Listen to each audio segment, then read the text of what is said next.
Après avoir réussi ses études et trouvé un poste dans une université, les membres du corps professoral doivent entre autres développer de nouvelles collaborations, faire la course aux subventions, encadrer leurs étudiants, publier régulièrement, participer à la vie départementale, tout en tentant de concilier travail et famille. Avec un tel parcours, il reste peu de temps pour d'autres aspects de la vie universitaire, comme les activités syndicales.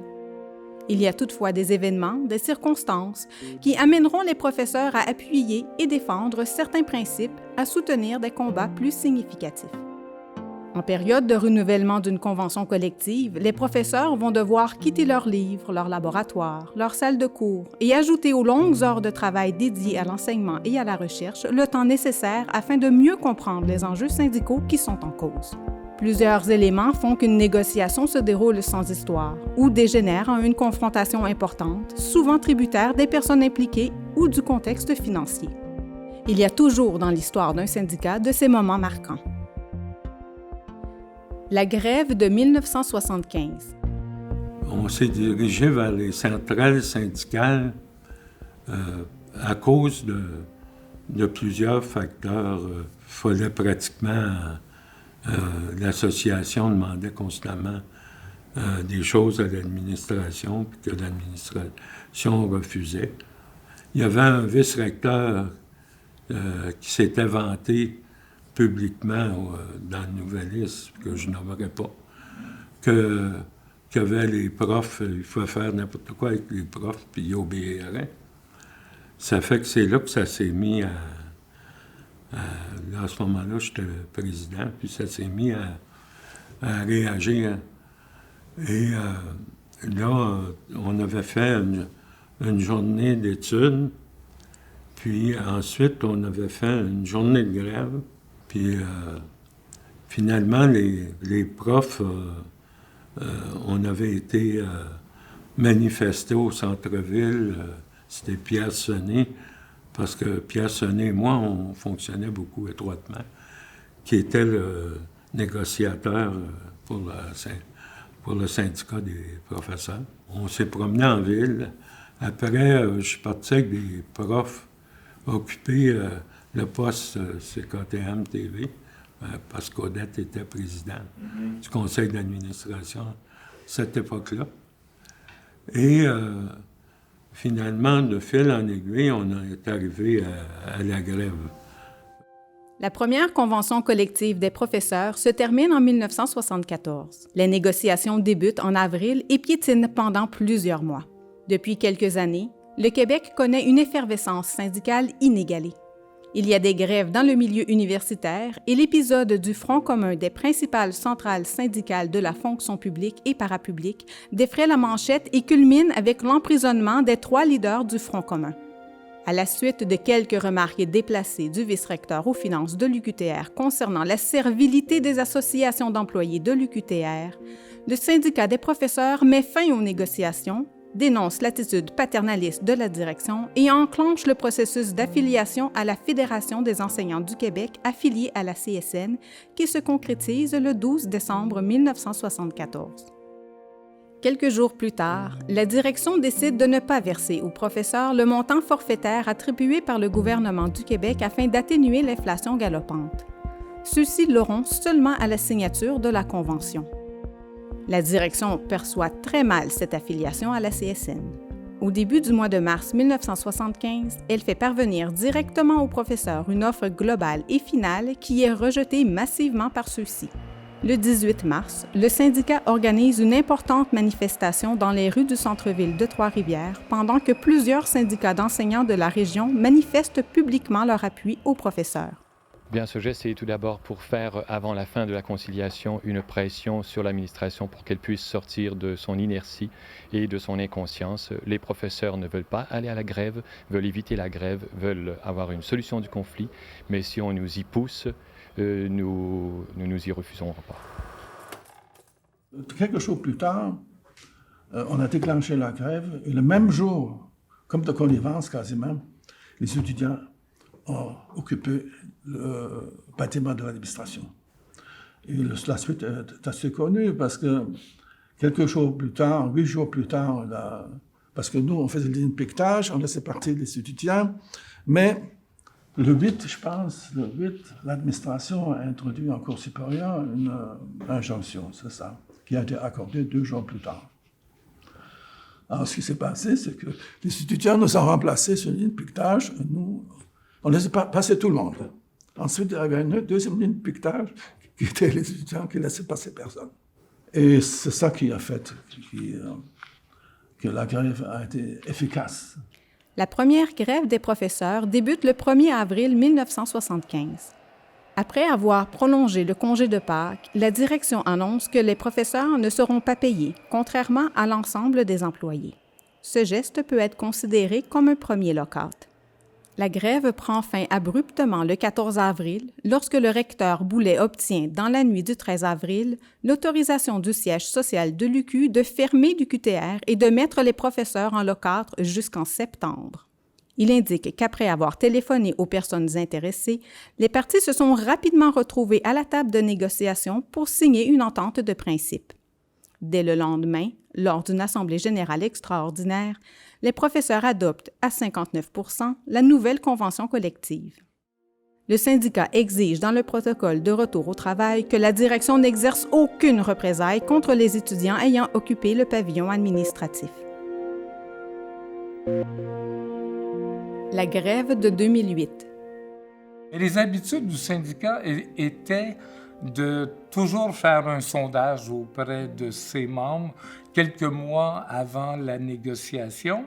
Une deuxième chose que l'on a fait, c'était une tournée des départements afin d'aller écouter nos membres, voir ce qui importait le plus pour eux, comme dans le sondage, mais on s'approche des membres de chaque département en regard des demandes qui sont plus près de leur vécu, de leur frustration, de leur aspiration. Donc, ce sont les 2 gestes de préparation, en plus de notre expérience en relation de travail vécu durant l'application de la convention qui arrive à échéance, là, qui nous permet d'établir notre cahier de demande.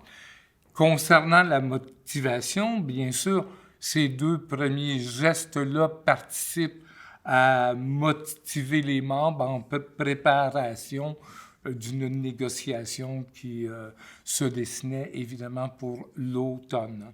La convention collective se termine le 30 septembre 2007. Dès le 6 décembre, les membres arborant leur foulard orange votent un mandat de 5 jours de grève à être utilisé à la discrétion du comité exécutif. Le message est clair. Le syndicat se dote des moyens nécessaires pour négocier rapidement.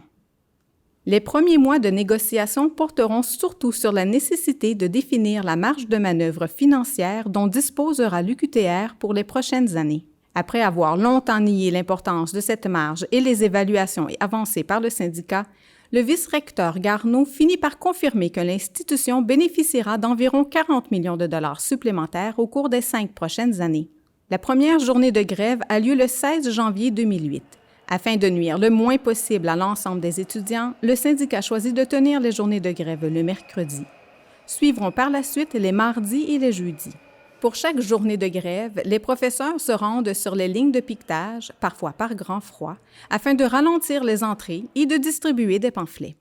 Il était reconnu qu'un professeur d'université avait un salaire annuel sur le nombre de jours d'une année et non pas du nombre de jours d'une semaine ouvrable standard de 5 jours.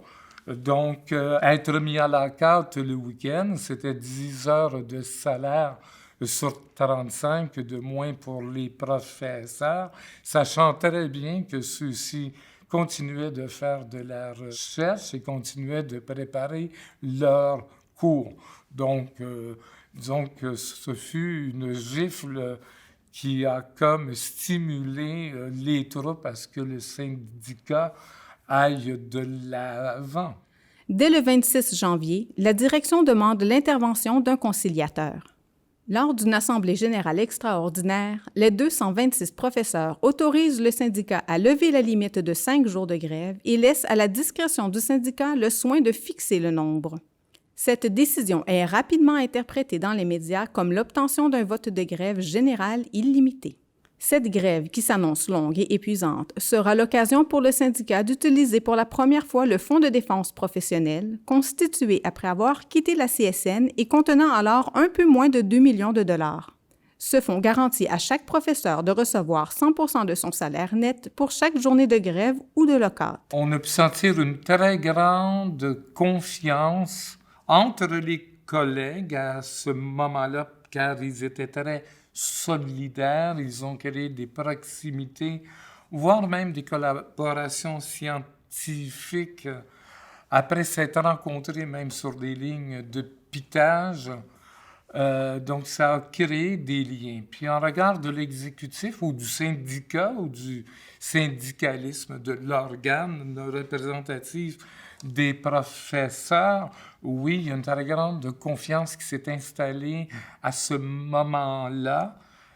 Puis ça, c'était à notre avantage parce qu'on l'a vu au fil des années, oui, par la suite, que les gens ont gardé cette confiance-là, puis elle était encore présente lors de la négociation de 2012-2013. En présentant proposition sur contre-proposition, tout aussi inacceptables les unes que les autres, la direction intensifie les moyens de pression. Quelques journées plus tard, elle informe le syndicat qu'il ne pourra plus utiliser les locaux de l'université durant les journées de grève. Cette décision attise la colère des professeurs. Ils décident alors de manifester devant le pavillon Pierre-Boucher, dont les accès sont interdits par de nombreux et nouveaux agents de sécurité. Le 19 mars, la direction publie un encart publicitaire affichant ses dernières offres et les salaires moyens des professeurs. De plus, elle laisse entendre que ceux-ci sont nettement moins performants que leurs collègues des autres universités. Malgré ces représailles, les professeurs renouvellent les mandats de l'ensemble des membres du comité exécutif et décrètent une nouvelle grève générale illimitée jusqu'à la signature d'une nouvelle convention. Moi, je trouve que le bon côté, le beau côté de tout ça, c'est la solidarité que ça a fait naître chez les profs de l'université, qui sont davantage des individualistes, chacun dans leur laboratoire, dans leur projet de recherche, que des gens qui se regroupent et qui se parlent. Et là, toute une action pour acquérir une nouvelle convention qui donne la place aux professeurs, ça nous a permis beaucoup de solidarité, beaucoup de rassemblement. Les professeurs des divers départements se rencontraient sur les lignes de piquetage, se rencontrer aux assemblées générales. Il y a des échanges qui n'avaient jamais eu lieu à l'université. Tout ce côté d'échange, de retrouver une union entre les professeurs, une solidarité, c'est à mon avis les gains majeurs qu'a donné le fait d'être allé jusqu'en grève. La dernière ronde des négociations se déroule les 3 et 4 avril entre le recteur Ghislain Bourque et le président du syndicat, Michel Vol. La direction laisse tomber les principaux irritants, dont la menace de l'imposition d'un 5e cours, et le syndicat obtient des avancées importantes. Du 16 janvier au 3 avril, le renouvellement de la convention a généré l'équivalent de 28 journées d'arrêt de travail, 20 de grève et 8 de lockout. Le 4 avril au matin, plus de 275 professeurs participent à l'Assemblée générale extraordinaire qui adopte l'entente de principe et offre une ovation bien sentie aux membres du comité exécutif et plus particulièrement au comité de négociation. L'introduction dans la nouvelle convention d'une clause ascenseur reliant le nombre de postes de professeurs à la croissance du nombre d'étudiants permettra à l'UQTR de passer à travers les nouvelles vagues de compression budgétaire qui suivront, tout en poursuivant l'embauche de nouveaux professeurs, ce que n'ont pu faire la plupart des autres universités québécoises.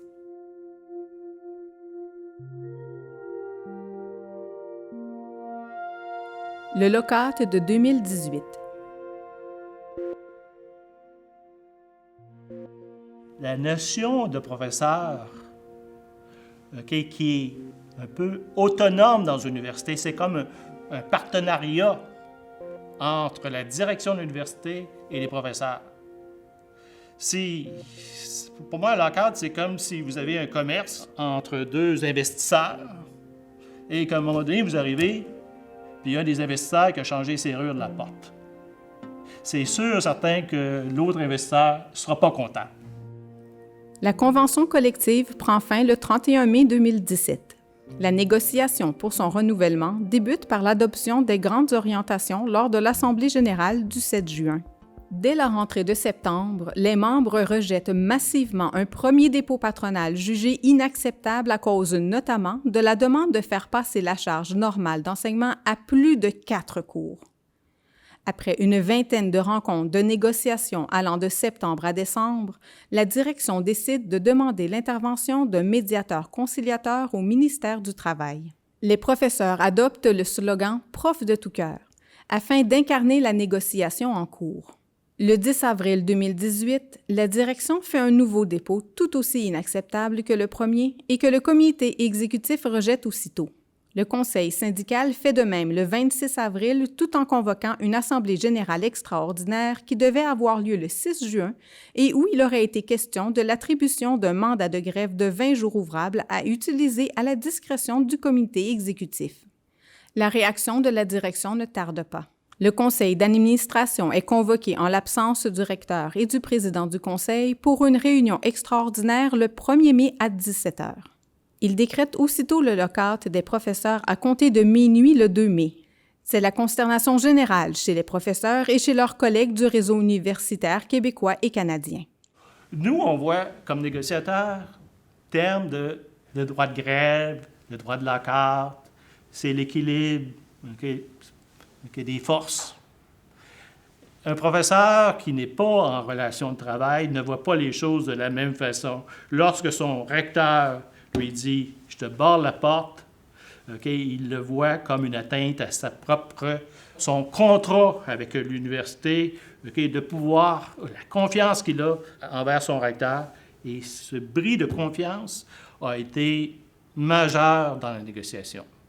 À partir de ce moment, les négociations se poursuivent au bureau du ministère du Travail à Québec sous le regard attentif de la ministre de l'Enseignement supérieur, Hélène David, qui a toujours dénoncé l'imposition du lock-out et l'attitude de la direction et du recteur. Le 10 mai, plus de 250 professeurs ont signé une pétition demandant la démission du recteur Daniel McMahon. Le lendemain, une importante manifestation regroupant plus de 200 professeurs de l'UQTR et d'autres universités québécoises emprunte le boulevard des Forges pour se diriger vers le bureau du député libéral de Trois-Rivières afin de lui demander d'intervenir pour mettre fin au lock-out. Au même moment, les négociateurs syndicaux roulant de Québec vers Trois-Rivières apprennent que le rectorat a expédié à l'ensemble des professeurs un nouveau dépôt global et final sans informer le syndicat et le comité de négociation. La direction sera d'ailleurs reconnue coupable par le tribunal du travail pour ce geste illégal. Le 16 mai, le conseil d'administration de l'UQTR décide de lever le lock-out et de poursuivre les négociations à la suite d'une intervention du premier ministre Philippe Couillard, qui aurait vaguement fait allusion à la possibilité d'adopter une loi spéciale afin de régler le conflit. La direction n'émet toutefois aucune directive sur le protocole de retour au travail et l'encadrement des étudiants afin de leur permettre de terminer la session dans les meilleures conditions possibles. Habituellement, un syndicat, ça essaie de mobiliser ses membres. Ça fait des réunions, ça fait des pauses café, ça fait des endroits où les profs peuvent se parler. Là, c'est pas ça. Je sors de l'université, puis là, je vois des profs qui sont là en train de jaser entre eux, puis qui nous regardent, puis qui demandent « Puis, qu'est-ce qui se passe? » Ben, on va falloir faire quelque chose, OK? On est en train de réfléchir, tu sais. Et là, les profs disent « on pourrait faire ci, on pourrait faire ça, on pourrait faire ça. » Dans la même heure, on commençait à rentrer les profs dans les locaux du syndicat, autour d'une table. Puis là, les gens disaient, moi, je pourrais faire un site web. Moi, je pourrais faire telle chose. Et là, des gens que je connaissais même pas, c'est eux qui étaient en train de nous mobiliser. Là, c'était plus le méchant syndicat. C'était... ça a inversé les rôles. C'était, qu'est-ce que vous faites là? Dirait la direction. Le 6 juin, La direction présente un nouveau dépôt global et final très similaire à celui du 11 mai et que les professeurs s'empressent de rejeter tout aussi massivement que le premier. Aussitôt les résultats du vote connus, la ministre David convoque les partis à Québec et prend les engagements financiers envers l'UQTR lui permettant de répondre en partie aux demandes syndicales tout en poursuivant son développement. Le 14 juin, une trêve est signée afin de s'assurer qu'il n'y aura ni grève ni lockout jusqu'au 4 septembre 2018. Les négociations se poursuivent durant tout l'été et le 30 août, lors de la 152e Assemblée générale, les professeurs se prononcent favorablement sur l'entente de principe concernant les clauses salariales et quelques semaines plus tard sur les clauses normatives. Le 27 août 2020, les professeurs entérinent une lettre d'entente concernant les conséquences du lockout de mai 2018 et les dédommagements à verser à ceux-ci. La page est tournée, mais l'attitude de cette équipe de direction restera longtemps dans la mémoire du corps professoral trifluvien et du syndicat. La mobilisation et la solidarité des professeurs auront fait toute la différence et les dizaines de lettres d'opinion publiées par les professeurs auront permis à l'ensemble de la population de mieux connaître leur travail.